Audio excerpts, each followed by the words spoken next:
Salut à tous, bienvenue à mon invité du jour, Laura Azoulay. Bonjour. Salut Laura, il faut parler très près du micro parce que sinon on ne va pas t'entendre, ce serait dommage. Voilà. Donc une émission coup de pouce aujourd'hui pour tendre la main aux Olim Hadashim, puisque tu es là depuis 2 ans, qui se lance dans une nouvelle aventure professionnelle. Exactement. Et c'est ton cas. Voilà. Bientôt va commencer les premières formations en développement personnel par le théâtre d'improvisation. Donc, c'est une formation que je vais commencer en Israël. J'avais déjà en France. Ok. Alors, on va expliquer avant de rentrer, parce qu'elle est tout de suite rentrée dans le vif du sujet. Elle a bondi. Donc, juste pour te présenter, tu es psychologue de formation. En France, tu étais psychologue aussi, mais psychologue du travail. Ce qu'on appelle une spécialité plus compliqué peut-être ici à mettre en place, on va dire. Mais en tout cas, c'était ta formation. Tu travaillais dans une entreprise de formation et tu étais une espèce de consultante. Qu'est-ce que tu faisais exactement ? Donc, j'ai fait, ça c'était surtout lors de mes stages pendant ma formation en psychologie, où j'ai travaillé dans des entreprises de conseil en entreprise, où on partait en formation pour travailler avec les équipes sur certaines problématiques, que ce soit autour du relationnel entre les équipes, que ce soit sur les problématiques des méthodes de travail. On travaillait avec les équipes autour de plusieurs outils, notamment par l'outil du théâtre d'improvisation, en essayant de répondre donc à toutes les problématiques qui tournaient autour de leur travail, leurs conditions de travail, environnement de travail. Donc moi, c'était... Management aussi ? Management, oui, évidemment, puisqu'on travaillait surtout beaucoup avec tout ce qui était équipe de direction.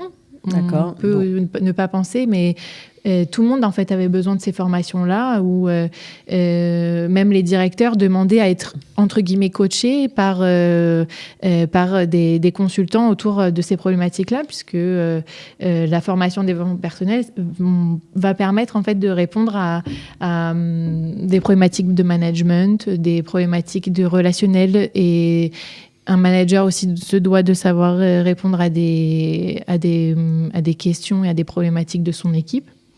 Donc, je travaillais au sein de cet organisme de formation et d'autres organismes aussi, notamment ceux de la communauté en France, de l'OFAC, où je donnais des cours de théâtre pour les animateurs de la communauté.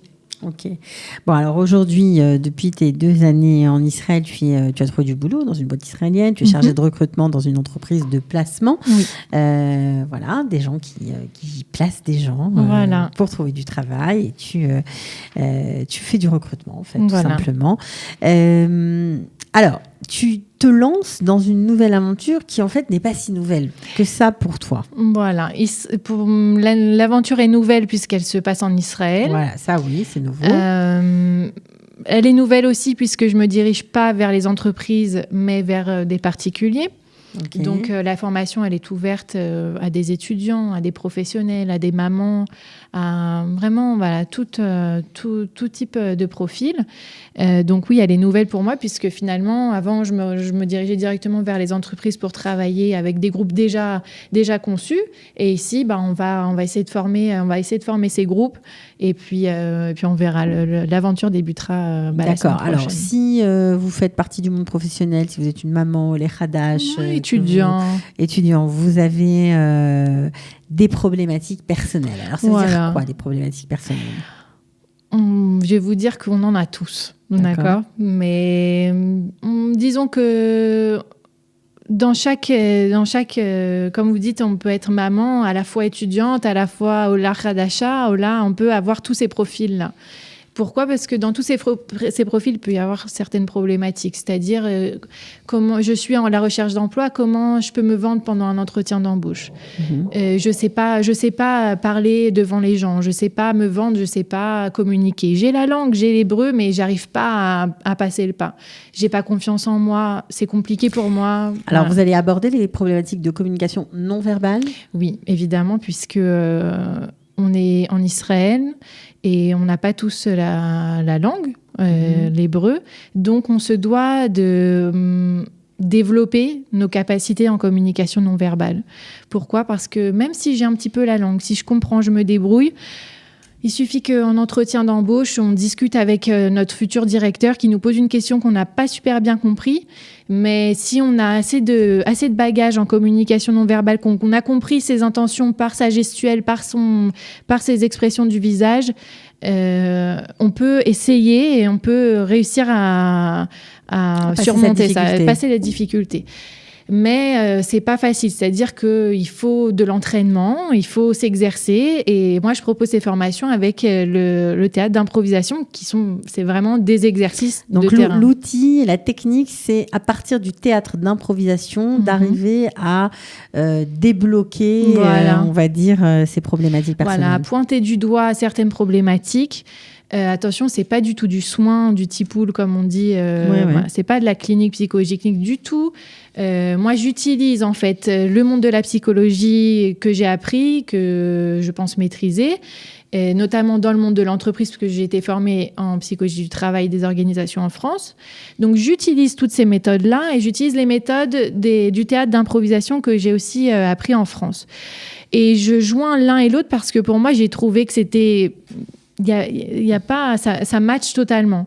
Vous pouvez nous donner un exemple ? Ouais, mais attention, on dévoile pas tout. Non, on dévoile pas tout, mais un petit exemple. Un petit exemple, on a un exercice, par exemple, sur l'expression, la communication non verbale et l'expression, on va dire, orale, où il y a deux personnes qui se mettent en scène, une qui parle dans une langue inconnue, et une autre qui se doit tenter de traduire, en fait.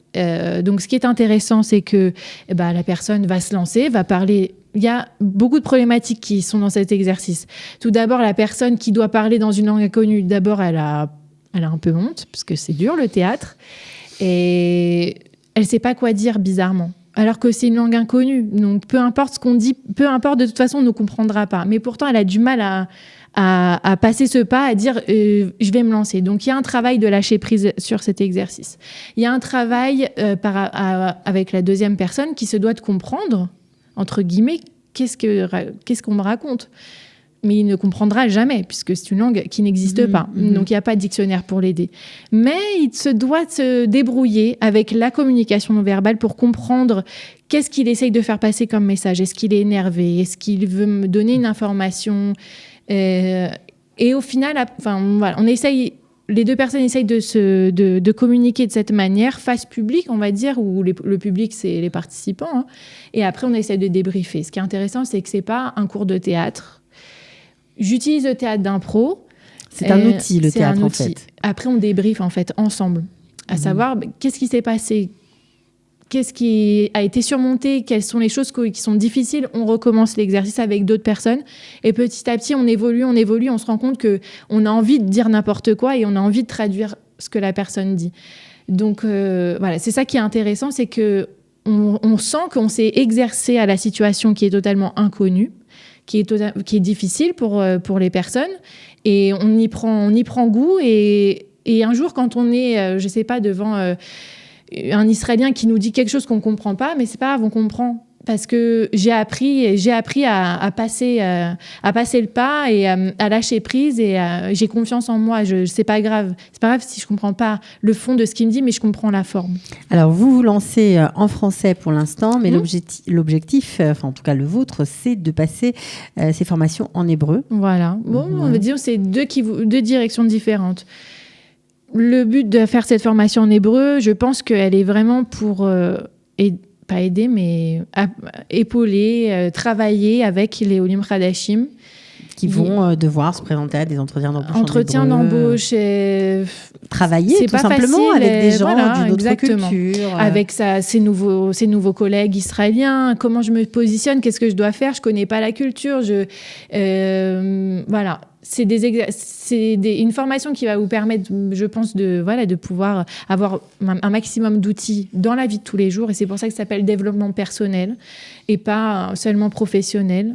Moi, je le lis au monde professionnel parce que c'est votre dada, c'est votre champ de compétences, on va dire. C'est ce que j'aime, exactement. Donc j'essaye de lier vers les Olim Hadashim quand je fais mes formations francophones. Et bien sûr, après, ça sera de former en hébreu des Israéliens, si Dieu veut, quand tu pourrais, comme quand j'étais en France, quoi. Donc, voilà. On vous le souhaite. Donc là, ça démarre quand ? Lundi ? Lundi prochain, le lundi, 4 juin. 4 juin, de 19h à 20h30. Ça se passe où ? Ça se passe en plein centre-ville, donc aucune excuse. Ça se passe sur rue Ben Yehuda, au numéro 2. D'accord. Pour s'inscrire Tout simplement, le numéro est inscrit, c'est mon numéro. D'accord. Est inscrit sur le flyer. Si vous ne voulez pas m'envoyer un petit message, vous m'envoyez un mail. Il y a aussi mon mail. La seule chose qu'il faut savoir, c'est que c'est limité à 15 places, qu'il y a déjà pas mal d'inscrits, mais il reste des places. Et c'est surtout que s'il y a de la demande, j'ouvre le lendemain une autre session, il n'y a aucun problème. Bon, voilà. Alors, en tout cas, on espère que cette petite émission Coup de pouce vous aura aidé, Laura Azoulay, et que si vous avez envie de parler avec une professionnelle du monde du travail, avec plaisir. C'est fait, ce sera fait. En tout cas, vous pourrez apprendre avec elle des techniques pour vous sentir mieux, plus à l'aise, dans votre recherche d'emploi, pourquoi pas, dans votre vie, tout simplement. Merci beaucoup. Merci Laura, à bientôt. À bientôt. Ciao.